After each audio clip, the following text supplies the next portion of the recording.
जो इस वक्त माशी सूरत हाल के कॉन्टेक्स्ट में प्राइम मिनिस्टर ने इकदामात किए हैं, ये आपके ख्याल में सिंबॉलिक हैं या फिर इसकी कोई सिग्निफिकेंस है? क्योंकि रिवायती तौर पर किफ़ायत शौरी के प्रोग्राम्स का कोई ख़ास फ़ायदा हुआ नहीं है कभी। Thank you very much Adil साहब। साहब, मेरा ख्याल से आपकी बात में बहुत ज्यादा वजन है और मेरा ख्याल है ये सिंबॉलिक ही होती है और इसका नेट इम्पैक्ट आएगा वो हमेशा इतना ही आता है और कम ही रहता है। तो बट एक ये होता है कि जी ठीक है, चले प्राइम मिनिस्टर लेवल पे या फेडरल गवर्नमेंट लेवल पे या प्रोविंशियल गवर्नमेंट लेवल पे ये कम से कम इनको एहसास है कि पब्लिक पे क्या गुजर रही है। तो मेरा ख्याल है ये अगर नहीं करते तो हम कहते कुछ सिंबॉलिक कर लें, और अब अगर किया है तो हम उन पे तनकीद करें। तो मेरा ख्याल है ठीक है। मैं अगर असल बात आपको बताऊं तो मैं अगर होता तो ये जो विंडफॉल गेन दिया है हमने बिलियंस रुपीज के, billions and billions of rupees का ओएमसी को और पेट्रोल पंप डीलर्स को, वो मैं इसका आधा वापस कर देता। मैं कहता नहीं जी, अब देखें $90 पे ये है और मुझे इसमें कोई आर नजर नहीं आ रही कि मैं आपको इस रेट पे पेट्रोल बेचूं। स्पेशली उस वक्त जब मेरे पास 21 दिन का स्टॉक था और अली परवेज मलिक साहब और बांगो दोहल एक चैनल पे कह चुके थे कि नहीं, हमारे पास स्टॉक मौजूद है। उनको दो फियर थे मुझे जो लग रहा है।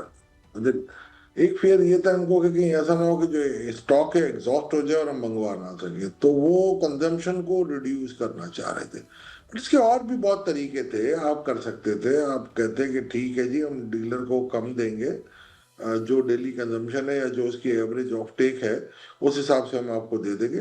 मगर ये तो आपने सीधा सीधा आप हिसाब लगा लेना कि 30 मिलियन डेली आपका 50 मिलियन लीटर पेट्रोल और डीजल जा रहा है। अब 55 रुपए के हिसाब से लगा लेंगे कितना बनता है।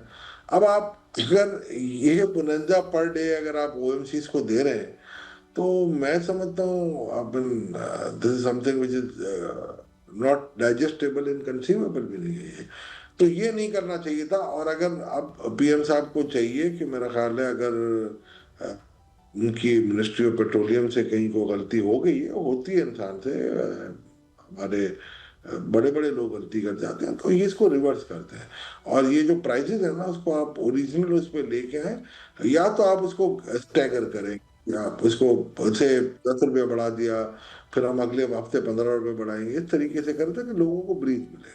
अगर सूरत हाल जल्द बेहतर नहीं होती तो फिर क्या ऑप्शंस रह जाएंगे? क्या इससे ज़्यादा भी ऑयल प्राइसेस का असर जो है वो पास ऑन होगा? जो आज जो प्राइस उनकी जो उन्होंने दी है ना वो $90 पर बैरल के हिसाब से, जो मेरी हमारी जो कैलकुलेशन है हमने भेजी भी है, मीडिया में भी सर्कुलेट की है कल। और खुदा ना खास्ता अगर ये बढ़ती है तो हर, मेरा ख्याल है $130 तक की जाती है, तो हमारी जो कैलकुलेशन कहती है if everything goes well, dollar की प्राइस भी यही रहे, तो मेरा ख्याल से ये 392 तक जा सकती है। तो ये कुछ है चीजें। और पेट्रोलियम लेवी भी 105 अब आप हो गई है आपकी पेट्रोल पे। डीजल की तो कैलकुलेशन ही थोड़ी मुश्किल है, बिकॉज कि उसमें काफी ये कैलकुलेशनों में चेंजेस किए उन्होंने। स्पेशली पीएल जो पेट्रोलियम लेवी थी उसको उन्होंने मेरा ख्याल है कम किया और पेट्रोल भी बढ़ा दिया। गवर्नमेंट अगर अपने एक्सपेंडिचर्स को कम करे तो किस मद में सबसे ज़्यादा मार्जिन है आपके ख्याल में? मैं नहीं समझता कि इन चीजों से कोई ये इफेक्ट तो पड़ेगा ऑब्वियसली, बट इतना बड़ा कोई इफेक्ट पड़ेगा कि जिसको हम कहेंगे जी ये कोई काउंटिंग में आएगा हमारे। यानी कि अगर आप देखें 800 बिलियन या 1000 बिलियन के आपके खर्चे हैं मैनेजमेंट के, हार्डली 1 या 2 बिलियन आएंगे। मगर मकसद ये नहीं है, मकसद ये है कि चलिए सिंबॉलिक आपने किया, मकसद तो आपकी इकोनॉमी की डायरेक्शन है ना उसमें। ऑब्वियसली ये टेस्टिंग टाइम होता है, मगर यही चीजें चलती आ रही थी और 2 साल से मैं कहता आ रहा था इनको, उनकी इकोनॉमिक टीम को भी, कि सिमत आपकी दुरुस्त नहीं है। आप आईएमएफ के प्रोग्राम में रहते हुए अपनी सिमत को दुरुस्त कर लें अगर आप कर सकते हैं तो। क्योंकि हमारे साथ प्रॉब्लम ये था कि जब हम आईएमएफ के प्रोग्राम में नहीं जा रहे थे तो हमारे जो दोस्तों ने, इंक्लूडिंग हमारे जो मुस्लिम ब्रदर कंट्री थे, उन्होंने कहा कि नहीं जी आप उनसे पहले तय करें, फिर हम आपको रोल ओवर भी करेंगे। चले आप एक मरतबा तो आपको मसला हुआ, फिर इसके बाद आपने अपनी क्रेडिबिलिटी बना ली थी, तो आपको कोशिश ये करनी चाहिए थी कि आप आईएमएफ के प्रोग्राम में ना जाते और आप अपने जो डोमेस्टिक फैक्टर्स थे उनको ठीक कर लेते। अब अपनी इन्फ्लेशन वैसे ही ठीक हो रही थी। आपने रैम्पेंट डिवैल्यूएशन जो कर दी 22-23 में, 21 से लेके 23 तक जो आपने जो रैम्पेंट डिवैल्यूएशन की है ना, वो आज आपके गले पड़ गई। और ये हमेशा मदर ऑफ ऑल इल जो एक फाइनेंशियल इल्ड है ना, वो डिवैल्यूएशन है। उसको आप ठीक, वैसे करेंसी स्टेबल है हमारे हिसाब से रियल वैल्यू 250-253 है। आप ले आए 6% इन्फ्लेशन, वैसे ही आपका काम हो जाता है और आपका पॉलिसी में।